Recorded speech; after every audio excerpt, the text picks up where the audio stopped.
Hello and welcome to No Sevens Dice Club. Thank you for tuning in today. Today we are going to be talking about College Championship Bowl Week. We are going to focus in on the Final Four. We're not going to go over all the bowl games. That's the reason why this one is being put out a little bit later than normal. I was trying to get this out this past weekend, but things just got a little out of hand. And we are 33 wins, 27 losses, and 3 ties for the season. Next year, I'm not going to do so many college game picks like I did this year. I stepped out of my comfort zone, and it didn't really work out for me. So next year, I'm going to go back to the 2019 season, how I predicted all the games. Didn't do a bunch of different ones, just focused in on the key ones that I like the most. And that's what I'm really going to focus in on, try to get back to that 80% win percentage. But worst case scenario is that I will finish 50% like I said before when I first started at the beginning of the season. But hopefully we do not do that. Hopefully we can finish above 50%, climb closer to that 60% win percentage that I'm at least normally used to winning. 60 to 70% win percentage is normally my style for college football. But that's my rant for this week. Let's talk about Notre Dame versus Alabama. There's really not much to talk about here. We all kind of know who the players are for the Final Four. Notre Dame's ranked number 4. Alabama's ranked the number 1 team in the nation. Rightly so. They are undefeated.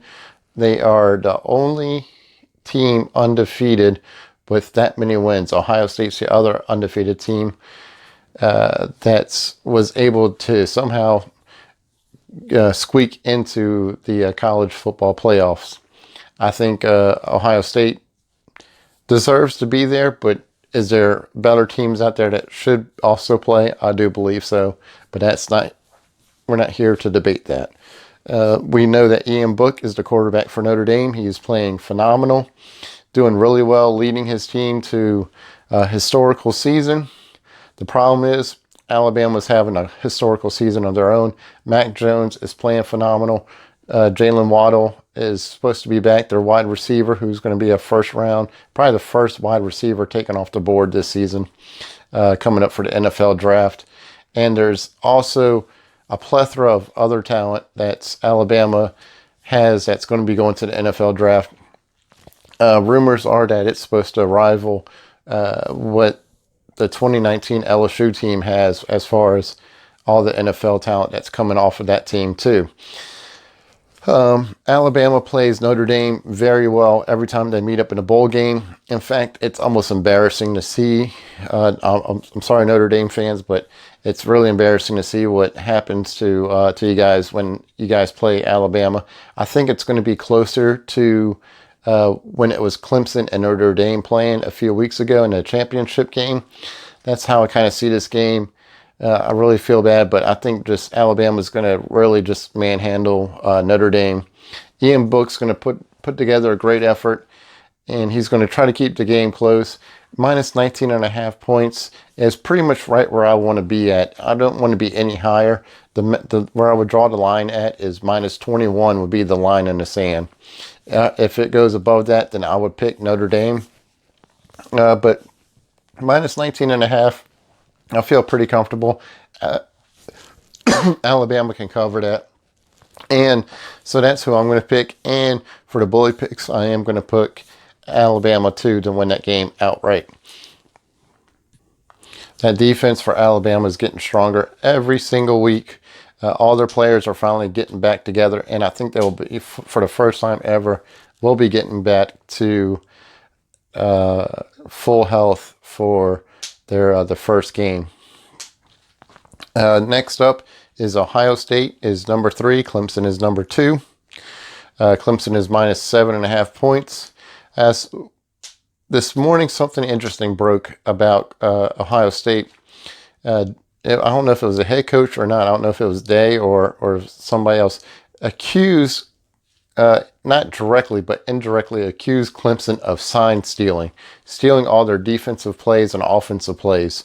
Last time they played them in the Fiesta Bowl last year. They said they felt like they were cheated. They felt like Clemson was telegraphing all their all their plays. They knew exactly what they were going to play, run the same plays and everything else. They felt like Clemson, something was not right, that Clemson knew everything that Ohio State was going to do, and indirectly today accused Clemson of cheating, sign stealing, kind of like what's been going on in baseball. If that's being said, the NCAA is now investigating this and seeing what's going on. So this is going to be a lot of fireworks down in New Orleans about these two teams.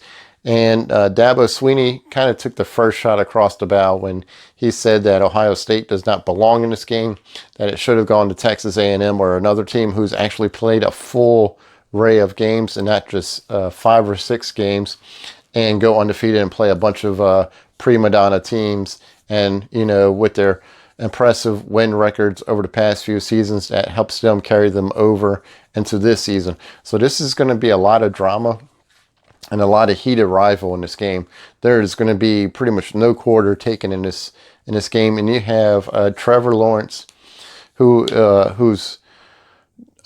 really wants to right the ship over what happened in the 2019 season with his loss, his one blemish, his one loss on his record playing at Clemson was last year when he played LSU, and he wants to right the ship. He wants to get that championship ring before he goes on into the NFL draft.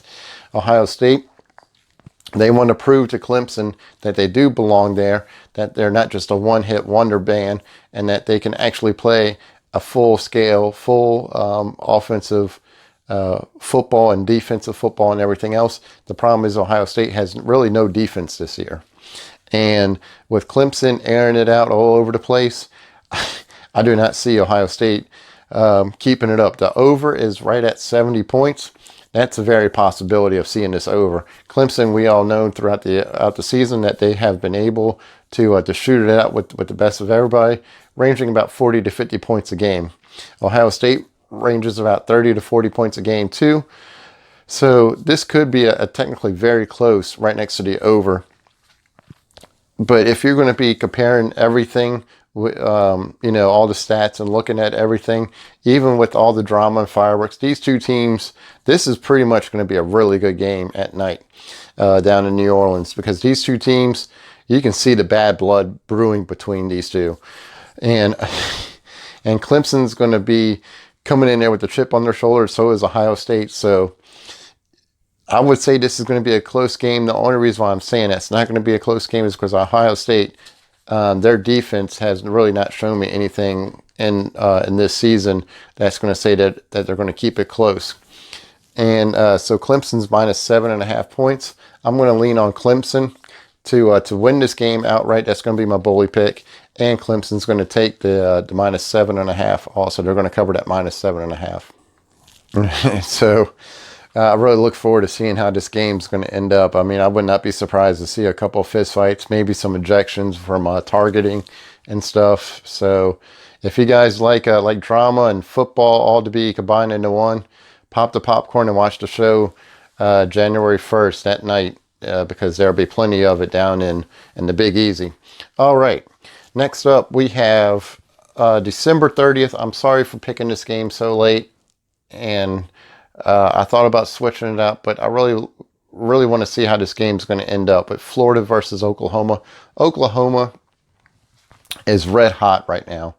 They're playing phenomenal football. Rattler's doing a great job at that quarterback position. Super young team. The head coach has that team heading in the right direction going into next season. I can't wait to see how they do. I think, you know, the Big 12 is going to be pretty much theirs if they keep on going. I was watching the Texas game today. That quarterback that's going to be taking the place of Ellinger is looking amazing also. So I can't wait to see how the Red Rival is going to be next year come October. I'll probably make a prediction for that game next year. Florida felt like they were cheated when they lost to LSU in the fog at the Swamp. And they played a very close game against Alabama for the majority of the part. You know, that was a pretty good physical game at the SEC championship. So you have a team kind of licking its wounds, Florida, with Kyle Trask and Kyle Pitts.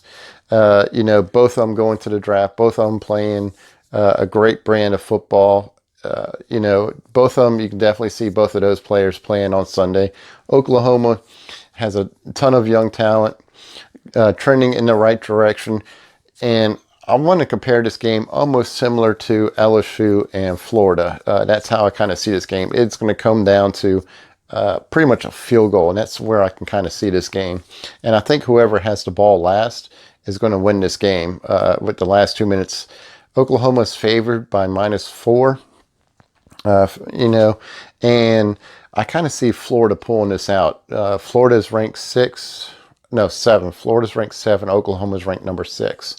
So I really do believe that Florida's going to win this game. They're going to try to win this game, but it is going to be a very, very close game. And if it was me personally, I would kind of steer away from this game because it's going to be so close. Oklahoma's just playing phenomenal right now. They just manhandled Ohio State, and Ohio State was doing really well. They were trending up, and I mean, they just took them behind the woodshed and showed them exactly what Oklahoma's about at the end of the season. So Florida has a lot to prove. I told you that they were going to play very pissed off in the SEC championship, in which they did, and they feel like Dan Mullen has to get this team moving in the right direction for the off-season build, and to show that he's moving on up. He's got a quarterback that's leaving. He's got a lot of parts that are leaving. He wants to send them off on a positive note, and so does Oklahoma. So this is going to be a very, very good game tomorrow night, December 30th. So if you can make this pick, you can. If not, it's perfectly acceptable. I just want to throw that one in there. So no sevens. Who do you like? I'm going to go ahead and take Florida +4. And hopefully that'll be a really good pick. Like I said, I think it's going to come down to a field goal with 2 minutes left in this game. So that's who we're going to go with. Florida +3. Not +3, +4. Florida +4. So my bully picks is going to be Bama and Clemson. And I think that's who is going to be in the national championship. And I think when that game's when those two teams settle and they're heading into the national championship, that's probably going to be a field goal between the two, and Bama's probably going to be favored. So you probably see Bama -3 in that national championship, and that's going to be the growing trend. They're going to keep on going back and forth for the next few years. It's always going to be Bama and Clemson. Unfortunately, that's the way I kind of see it going, unless somebody knocks them off their horse. I don't see it happening anytime soon. So those are my championship picks. I hope everybody has a great New Year's. Send your comments below. If there's a bowl game that you think the viewers should watch, put it in there. Tell me your predictions. What do you guys think? I always like to hear from you. And I will talk to you next year when we do the national championship game. So everybody have a great New Year's, and I'll talk to you guys later.